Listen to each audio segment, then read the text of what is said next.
మరొక 72 గంటల్లో తులారాశి వారు వీరిని అస్సలు వదులుకోవద్దు. కొంతమంది విషయంలో కంటికి కనిపించేదాన్ని చూసి మనం భ్రమపడుతూ ఉంటాము. ఈ రాశి జాతకులు తియ్యగా మాట్లాడే మాటలను నెత్తికి ఎక్కించుకుంటారు. కొంచెం కోపంగా, పరుషంగా చెప్పేవారి మాటలను పక్కన పెట్టేస్తారు. నిజం ఎప్పుడూ చేదుగానే ఉంటుందని గ్రహించండి. మరొక 72 గంటల్లో ఒక స్త్రీని గాని లేదా ఒక పురుషుణ్ణి గాని మీ మాటలతో దూషించబోతున్నారు. కానీ అకారణంగా ఇదంతా చేయబోతున్నారు.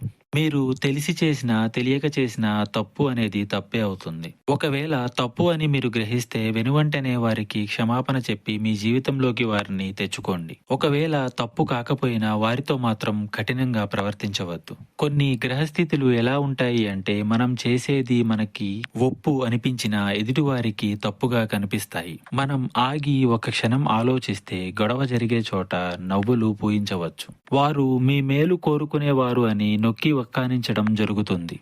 కాబట్టి బంధాన్ని నిలుపుకునే ప్రయత్నానికి ఒక్క అడుగు వెనక్కి వేస్తే తప్పులేదు. బంధాన్ని నిలబెట్టుకోండి. ఆత్మగౌరవం దానంతటా అదే వస్తుంది. ఇంకా మీకు ఇతరత్రా ఎటువంటి సమస్యలు, సందేహాలున్నా ఒకసారి గురువు గారిని సంప్రదించండి.